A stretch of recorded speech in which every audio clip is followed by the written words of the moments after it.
Viewers, welcome back. तो friends, अभी का वीडियो है चीन की जल्दबाजी भारत को जिता ले गई, इंडियन फॉरेन पॉलिसी। अरे वाह, देखते हैं वीडियो, पता करते हैं एग्जैक्टली डिटेल्स क्या है।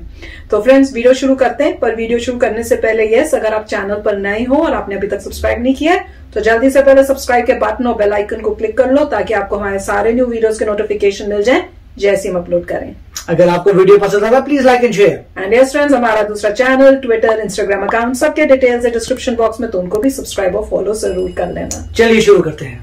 नमस्कार दोस्तों, स्वागत है आपका हिंदी नॉलेज शो में। तो दोस्तों, आज की जो खबर है उसे देखने के बाद आप यकीनन यही कहेंगे कि क्या सच में चीन की जो फॉरेन पॉलिसी है कोई प्रोफेशनल व्यक्ति रन कर रहा है या कोई 11वीं क्लास का बच्चा बैठकर इसे बना रहा है। और चीन की फॉरेन पॉलिसी में जो सबसे बड़ी गड़बड़ देखने को मिल रही है वो है जल्दबाजी। मतलब इतनी ज्यादा जल्दबाजी है कि इतनी जल्दी डिसीजन तो हमारे गांव की प्रधानी के इलेक्शन में लिए जाते हैं जितना चीन आजकल ले रहा है। मतलब कि उसने इतने बड़े बड़े ब्लंडर कर दिए पिछले एक साल के अंदर कि वाकई में यकीन नहीं होता कि ये वही चीन है जिसकी इमेज हम सबके दिमाग में भरी गई कि चीन एक ऐसा राष्ट्र है जिसे हराया जा सकता। चीन तो आगे की 20-25 साल आगे की सोचकर चलता है, लेकिन लग ऐसा रहा है कि उन्हें अगले हफ्ते का भी नहीं पता कि क्या होगा उनके साथ। और आज जो चीन के साथ हुआ है ना, जो बड़ी घटना घटी है वो सिर्फ और सिर्फ चीन की जल्दबाजी के कारण ही घटी है। क्या है घटना, पहले उस पर नजर डाल लेते हैं। खबर निकलकर म्यांमार से सामने आई है कि आज की तारीख में म्यांमार के अंदर एंटी चाइना सेंटीमेंट इतने ज्यादा हाई हैं कि कल 38 लोगों की मौत हुई जो प्रदर्शनकारी थे सेना और पुलिस की गोलियों से। उसके बाद लोग इतना ज्यादा भड़क गए, फ्रस्ट्रेट हो गए चीन से कि चीन की जो फैक्ट्रियां हैं जो म्यांमार के अंदर है, जहां से म्यांमार के लोगों को रोजगार मिलता है, उन्हीं फैक्ट्रियों को म्यांमार के लोगों ने जलाकर राख कर दिया है। और मैं हवा में बातें नहीं कर रहा हूं, स्क्रीन पर आप फोटो भी देखिए। और करीबन आंकड़ा यह बताया जा रहा है कि अब तक 38 फैक्ट्रियों को आग के हवाले किया जा सका है। बहुत सारी फैक्ट्रियां ऐसी हैं जिन्हें तोड़फोड़ की गई है भयंकर तरीके से, और इससे चीन को अरबों डॉलर का नुकसान हुआ है। और जो बायकॉट चाइना सेंटीमेंट है वो तो इतना राइज कर चुका है कि जिस भी दुकान पर चीन का कोई भी उत्पाद मिल रहा है उस दुकान को ही एक तरीके से तहस नहस कर रहे हैं लोग। आश्चर्य की बात यह है कि जो ये सब कुछ हुआ है ना एंटी चाइना, ये अभी 1-1.5 महीने के अंदर ही हुआ है। जब तख्ता पलट से अगर आप पहले देखें तो जो चीन की छवि थी म्यांमार की जनता के अंदर काफी अच्छी थी, ठीक ठाक थी। उसका कारण यह था कि जो चीन था वो म्यांमार की सरकार के साथ दिखता था खड़ा हुआ, और म्यांमार की सरकार में भी चीन का अच्छा इन्फ्लुएंस था। यहां तक कि जो सूकी है, जो मतलब कि म्यांमार की जो सरकार की मेन लीडर है, वो जब अपनी पहली फॉरेन ट्रिप करती है तो वो चीन की करी थी। उन्होंने बहुत सारे सौदे भी चीन के साथ किए थे। तो ऐसे में जब तख्ता पलट हुआ तो चीन को लगा कि उसके जो कुछ ये बिलियंस ऑफ डॉलर के जो प्रोजेक्ट्स हैं वो बंद हो सकते हैं। तो ऐसे में उसने जो तख्ता पलट के बाद चीन की सेना है उसका साथ देना शुरू कर दिया। तो इतना ही नहीं, जो म्यांमार की सेना है, पुलिस है, उन्हें सिखाने भी लगे कि कैसे जो प्रदर्शनकारी है उन्हें तहस नहस करना है, जिस तरीके से हांगकांग में चीन ने किया। तो इससे जनता में यह संदेश गया कि चीन तो प्रदर्शनकारियों को दबा रहा है, म्यांमार के लोगों को मार रहा है। तो इससे तो एंटी चाइना सेंटीमेंट उठना जायज ही था बिल्कुल। लेकिन यहां पर जल्दबाजी ही एकमात्र कारण है, क्योंकि अगर चीन भारत की तरह थोड़ा सा धैर्य के साथ इंतजार करता, एकदम ना कूदता म्यांमार के संग्राम में, तो आज ना तो म्यांमार की जनता उसका विरोध कर रही होती, ना ही म्यांमार की सरकार चीन के खिलाफ होती। क्योंकि आज की तारीख में वो सरकार जो कभी चीन के फेवरेट हुआ करती थी अब से 2 महीने पहले, आज वो चीनियों के खिलाफ खड़ी है। और भारत की पॉलिसी कितनी जबरदस्त है ये देखिए कि हमने बहुत ही धैर्य से इंतजार किया है, और हमने ना तो किसी के खिलाफ बोले हैं, ना ही जनता के खिलाफ बोले हैं, ना ही सेना के खिलाफ, ना ही सरकार के खिलाफ, हम सभी के साथ हैं। ये भारतीय फॉरेन पॉलिसी की ताकत है कि ना तो म्यांमार की सेना, ना म्यांमार की जनता और ना म्यांमार की सरकार कोई भी भारत का विरोध नहीं कर रहा है। ये भारत की एक बहुत बड़ी विक्ट्री है, क्योंकि भारत को भी पता है कि एक ना एक दिन तो लोकतंत्र वापस आएगा ही आएगा म्यांमार के अंदर। तो अगर हम अभी सेना का साथ देते हैं तो फिर भविष्य में सरकार नाराज हो सकती है, और अभी हम अगर सरकार का साथ देते हैं तो जो जिन उग्रवादी समूहों को हमने म्यांमार की सेना के समर्थन से दबाया था पूर्वोत्तर में, वो दोबारा खड़े हो सकते हैं। तो इसलिए भारत बहुत ही बैलेंस चीजें लेकर चल रहा है, और इसी को पूरी दुनिया में आज अप्रिशिएट किया जा रहा है। वहीं चीन जल्दबाजी के कारण अपने कुछ अरब डॉलर बचाने के कारण आज अरबों डॉलर का नुकसान खुद करा बैठा है। लोग उसके खिलाफ हो चुके हैं, और उसका जो म्यांमार के अंदर इन्फ्लुएंस था वो तो पूरी तरीके से तहस नहस हो ही चुका है। तो फ्रेंड्स, काफी न्यूज जो है तो तगड़ी धमाकेदार। तो थोड़ा बहुत तो पहले भी न्यूज में आ रहा था कि जो लोग हैं एंटी चाइना सेंटिमेंट्स उनके अंदर आ रहे हैं।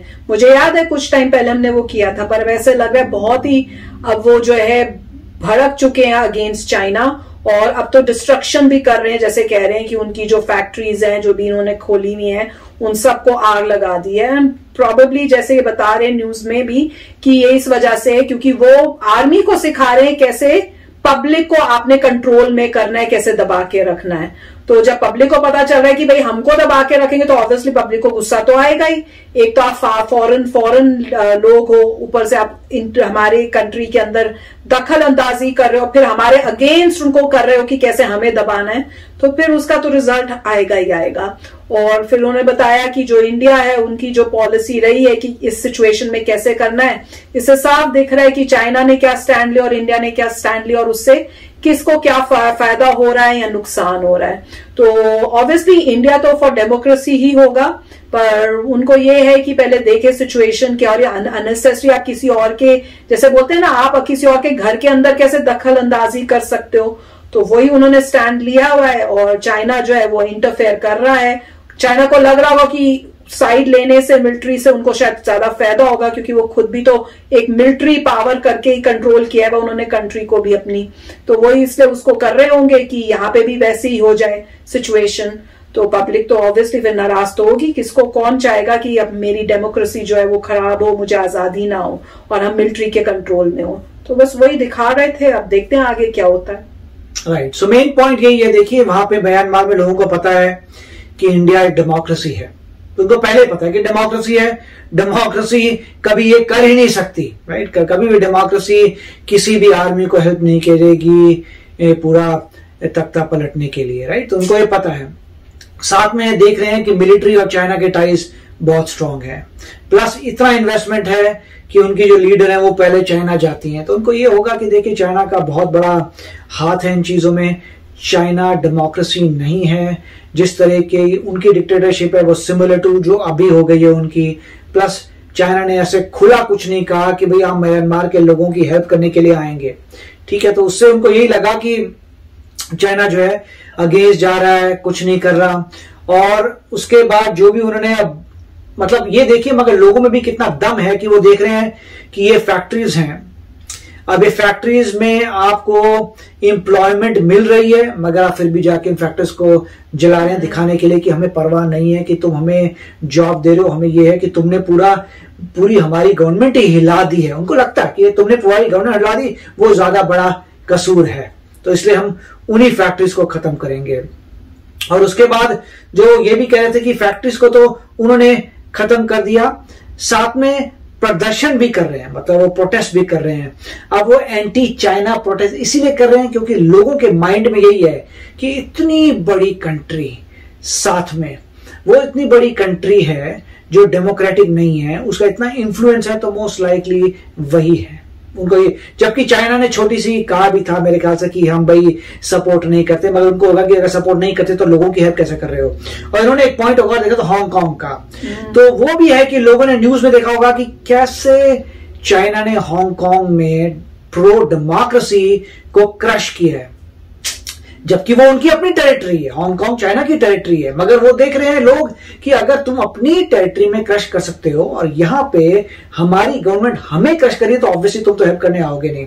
फिर उनको लगा होगा कि ठीक है, अगर ऐसी बात नहीं है तो हम तुम्हारी फैक्ट्रीज हटाएंगे और जो तुम्हारा सामान, जैसे बोले दुकानों में अगर कहीं सामान बिक रहा है तो उस दुकान को भी हार्म कर रहे हैं, तो उनको यही है कि ना हम तुम्हारा सामान खरीदेंगे ना तुम्हारी फैक्ट्री बनने देंगे। तो एंटी चाइना सेंटिमेंट है। मुझे पता नहीं कितना ह्यूज है, मगर ये कह रहे हैं 38 फैक्ट्रीज बर्न हुई हैं, ह्यूज अमाउंट है, तो काफी बड़ा नंबर है 38 फैक्ट्रीज।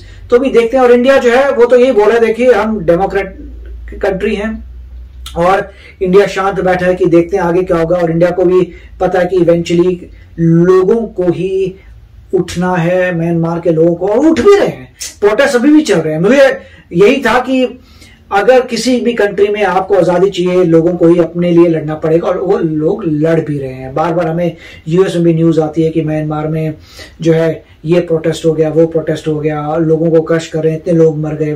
और कंट्रीज जो है सैंक्शंस भी कर रही है, बट मुझे पता नहीं सैंक्शंस कितने इफेक्टिव होंगे, क्योंकि जो भी मिलिट्री कू कर रहे हैं उनको ऑलरेडी पता होगा कि उनके ऊपर सैंक्शंस होंगे, तो उन्होंने सोच समझ के किया होगा। तो मेरे ख्याल से लोगों का ही होगा, जब लोग किसी तरीके से ये, और नॉन वायलेंस जो महात्मा गांधी ने लोगों को दिखाया वो बेस्ट तरीका मुझे लगता है कि नॉन वायलेंस। हम आपके लॉ को नहीं मानते, वही बेस्ट है, मगर देखते हैं अभी आगे क्या होता है। बट काफी अच्छा वीडियो था। यस फ्रेंड्स, तो आप भी अपने थॉट शेयर करना। चलते हैं, मिलेंगे नेक्स्ट वीडियो में बहुत ही जल्द। Till then take care and bye bye. तो अगर आप मेरे इस चैनल पे नए हो तो जल्दी से सब्सक्राइब के बटन को हिट करो और बेल आइकन को क्लिक करो, ताकि आपको मेरा जब नया वीडियो मैं लगाऊं आपको उसके बारे में जल्दी से पता चल जाए।